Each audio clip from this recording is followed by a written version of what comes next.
Assalamualaikum warahmatullahi wabarakatuh. Selamat datang kembali bersama Mas Asam di Asamara Channel. Pada kali ini Mas Asam akan sedikit mengulas tentang pijat dan urut tradisional. Mudah-mudahan video ini bisa berkelanjutan ya.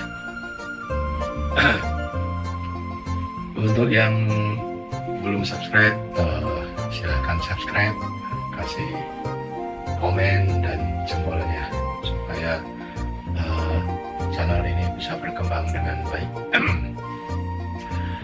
Sobat Asmara dimanapun sobat berada, pada dasarnya memijat itu sudah menjadi naluri atau insting manusia ya. Jadi secara refleks kita akan memijat bagian-bagian tubuh kita yang sakit atau kemudian dipijit gitu. Malah pusing pijit. Refleks kalau misalnya kita kepentok sesuatu juga otomatis mengurut. Jadi sudah ada instingnya. Nah, untuk kesempatan pertama ini bicara soal pijat, Mas Asam akan membagikan beberapa tips ya, terutama ini untuk yang di rumahan ya, pijat mandiri, pijat mandiri atau pijat di rumah, home message. Jadi pada dasarnya sobat-sobat Asmara itu bisa memijat, tapi kebanyakan kemudian merasa takut karena takut salah pijat atau salah menangani, sehingga bisa mungkin takut ada akibat buruknya atau fatalnya, atau dari beberapa teknik pijat yang saya pelajari ya, pijat urut, refleksi, terapi lainnya, ini yang paling aman, paling mudah, dan tentu saja paling bermanfaat untuk yang bukan profesional ya, yang di rumahan. Ini bisa dilakukan untuk pijat untuk suami, pijat untuk istri, pijat untuk anak, pijat untuk bapak, ibu, dan sebagainya yang di rumah lah, yang di rumah. Atau barangkali menurut teman-teman itu Mas Asam sarankan itu untuk mulai memijat sistem gerak atau otot ya, otot-otot saja yang dipijat. Nah, ini mengapa harus otot dulu? Bukan karena otot itu paling mudah diraba dan paling mudah dipelajari.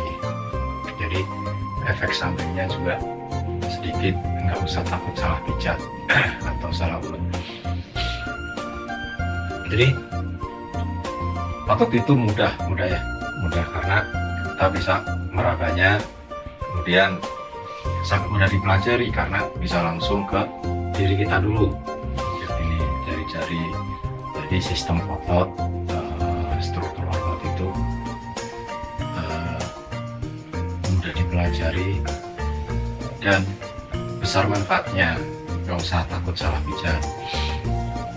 Pijat-pijat yang lain, misalnya teknik metode yang lain, misalnya refleksi, pijat meridian, itu memerlukan pengetahuan khusus ya, profesional, harus tahu titiknya, udah tahu harus tepat, apalagi pijat saraf dan sebagainya ya. Nah, itu perlu keterampilan dan kemahiran,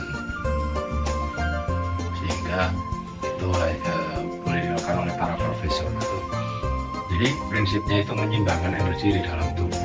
Nah, untuk otot ini prinsipnya menyeimbangkan sistem gerak, jadi sistem otot bagian kiri dan kanan supaya imbang, supaya lentur. harus otot dulu.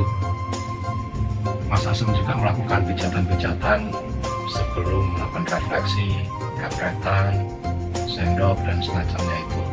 Selalu memijat otot dulu. Jadi otot pertama bisa sobat pelajari dengan mudah, ya, dengan meraba. Kemudian sudah tahu struktur ototnya nih, otot-otot manusia itu seperti ini. Nah, setelah tahu, kita bisa langsung kalau belajar titik refleksi umpamanya, titik meridian, perlu pelatihan lama, perlu profesionalisme, ya.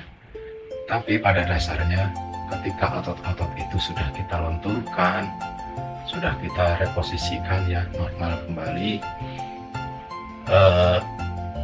otot-otot yang semula kaku, kejang, malah mungkin bahasanya ada urat yang salah gitu kan, dengan dilenturkan saja itu akan kembali ke posisinya awal, posisi normalnya, ke posisi normal. Dan yang terpenting, pijatan memijat otot-otot ini itu menimbulkan kenyamanan, ya, tidak menimbulkan rasa sakit. Jadi sangat cocok untuk sobat-sobat di rumah. Jadi kita tahu nih, struktur otot tangan bagaimana, tricep bagaimana, di sekitar sendi bagaimana otot-ototnya, di betis bagaimana, paha bagaimana, di leher bagaimana, di wajah, bagian wajah ya, di dagu, di mata dan semacamnya itu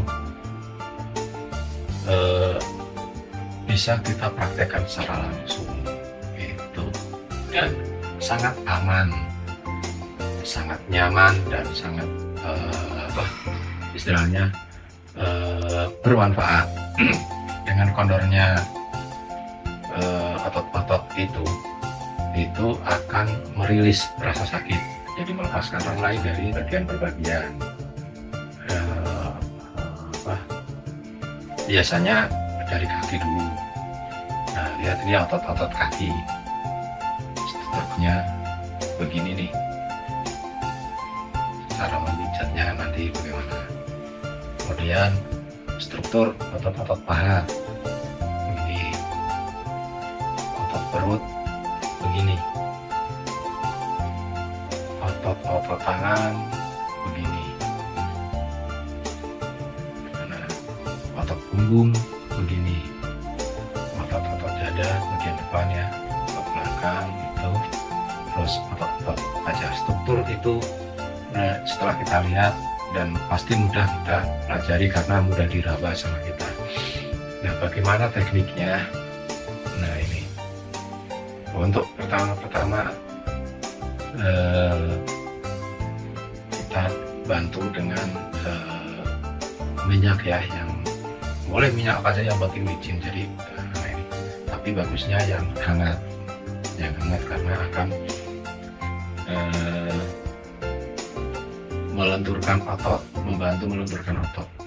Pijatan urut ya, di urut itu jangan dulu pakai tekanan, jadi sekadarnya saja, menekan sekadarnya. Asal dilakukan berulang kali, otot-otot itu kemudian akan menjadi lentur.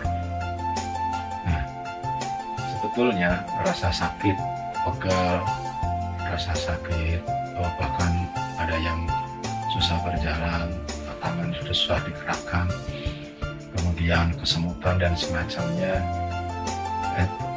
problem-problem masalah itu salah satunya bisa disebabkan karena saraf-saraf itu tertekan oleh otot-otot yang kaku.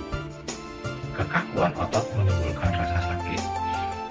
Nah, stroke itu kekakuan otot yang luar biasa, menarik sangat sekali. Nah, untuk pasien stroke, saraf kejepit dan semacamnya itu lentur-lenturkan dulu otot-otot itu, nanti baru saraf-saraf digarap. Tapi kebanyakan Mas Asam itu nggak sampai ke saraf itu udah langsung ada efeknya, ada hasilnya dengan urut, otot, dan pijat di titik-titik tertentu. Titik-titik tertentu itu paling mudah itu di otot-otot, ujung-ujung otot ya, misalnya gini. Nah ini ujung otot. Nah hanya kita kasih tekanan di situ, yang ini kita urut. Nah, berulang kali gitu. Nah di bagian tertentu misalnya sini baru kita kasih tekanan, karena tendon itu bagian otot yang mengecil ya, pemadat itu lebih keras dari ototnya. Tendon itu bagian otot yang menempel pada tulang, mengikat ya, terikat. Nah ini terus, ini di jari-jari ini sebetulnya otot ini tendon. Nah di sini bisa kasih tekanan yang bijinya, karena ototnya lebih keras. Nah dengan seperti itu, sobat-sobat nggak perlu takut. Mulai praktek. Misalnya mau tangan sendiri, yang penting dengan kanan urutan yang, nah nggak usah kenceng, yang penting berulang. Nah nanti otot-otot, dan ini juga merangsang persarafan dan menjadi lentur. Nah, bagusnya itu kalau sendiri bisa sama tangan, bagusnya bisa sama orang lain ya, misalnya istri kita atau suami atau anak. Nah dengan gerakan yang kontinu, tidak putus. Nah ini contoh gerakan kontinu. Nah sini narik ke atas, ini turun ke bawah. Bagaimana caranya? Cara mulutnya. Satu, pertama bisa menggunakan antara ini. Ya.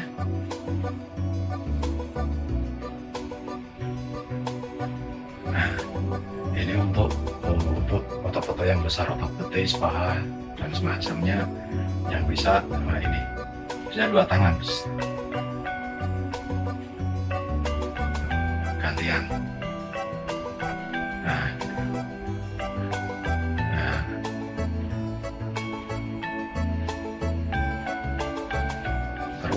berulang gitu, nggak usah pakai tekanan dulu, udah pasti enak gitu. Nanti kita kasih tekanan di titik tertentu. Yang kedua, bisa pakai ini, bantal ini. Nah misalnya kita raba ini ototnya terlalu kencang, nah kita bisa ngasih tekanan ini supaya tidak sakit ya, pakai ini. Nah gerakannya bisa gini. Ini bisa di punggung, di betis, di paha. Nah ini contohnya gini. Nah tapi kiri kanan juga kontinu. Baik lagi, tangan dari sini ya. Nah ini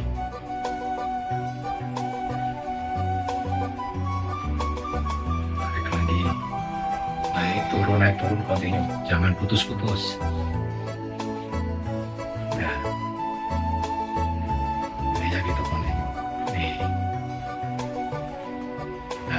Untuk daerah yang lebih kaku lagi, lebih kenceng ya, nah kita bisa menggunakan sisi. Nah ini yang perlu tekanan lebih. Nah ini untuk tujuan misalnya daerah-daerah yang berarti depan, di situ ada namanya saraf limpatik ya, titik-titik untuk limpatik untuk ini. Jadi teknik bisa pertama nih begini. Nah, kedua pakai jempol. Pakai ini juga bisa, tapi ini lebih bertenaga. Banyak tekniknya untuk teknik cara memijat.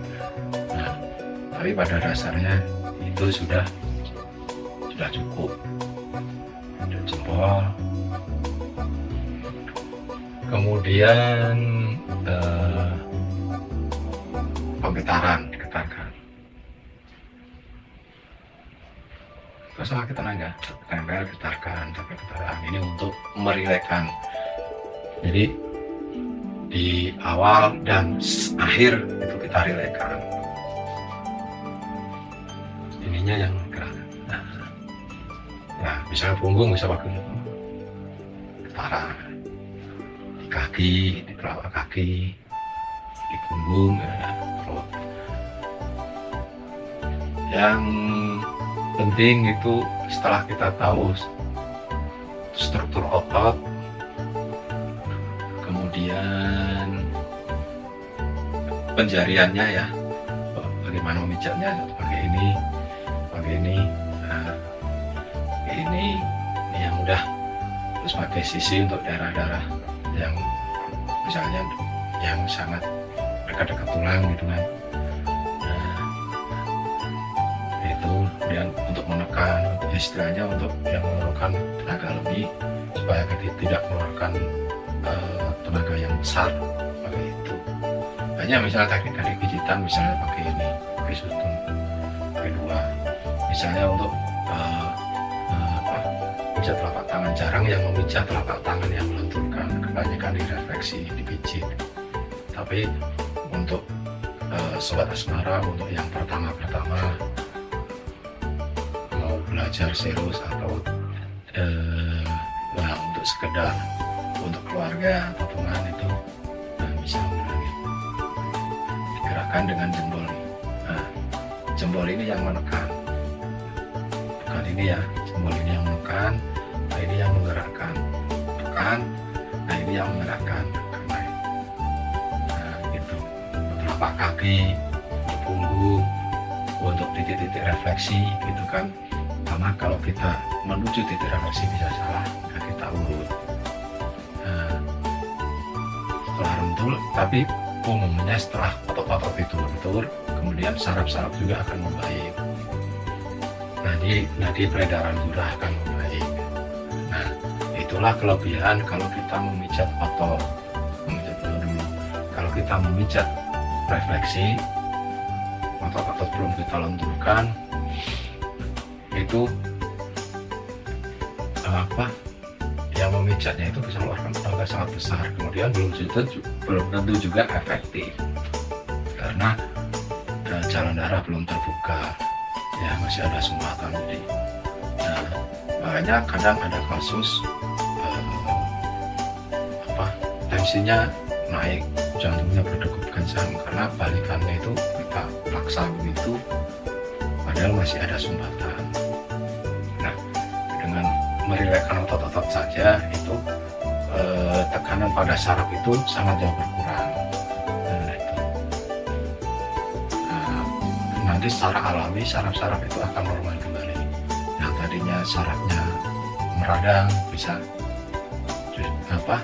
normal kembali, bahkan tidak terkena tekanan. Nah, bayangkan kalau saraf sedang meradang terus kita pijit, itu bisa bukannya ini tambah kesakitan. Nah, sebetulnya pijit itu jangan meninggalkan rasa sakit pada yang dipijit, harusnya nyaman gitu. Makanya kebanyakan mas asem kalau pijit itu pasiennya ya hampir semuanya tertidur ya, kalau nggak ditahan tertidur gitu, karena nyaman itu. Dengan nyaman semuanya menjadi rileks, sirkulasi menjadi lancar, dan itu bisa dipelajari oleh siapa saja, kan termasuk sobat-sobat asmara di rumah. Itu tip pertama untuk mau yang jadi pemijat profesional atau mau juga amatir, karena pijatan itu namanya manusia ya, refleks lah, pasti bisa, apalagi memijat otot itu udah dipelajari. Kayak gini kita tahu strukturnya, bisa dipegang di raba begini ya. Nah, silakan coba di rumah praktekkan pertama sendiri dulu, enak atau tidak. Jadi kita bisa mengukur tekanan yang pas, gitu ya. Tekanan ringan-ringan saja, jangan berat, nanti akan sakit, gitu kan. Ya, di bagian tubuh yang sakit, jangan, misalnya lagi bengkak atau ada luka, itu jangan dipijat karena pembuluh darah bisa melebar atau otot bisa cedera.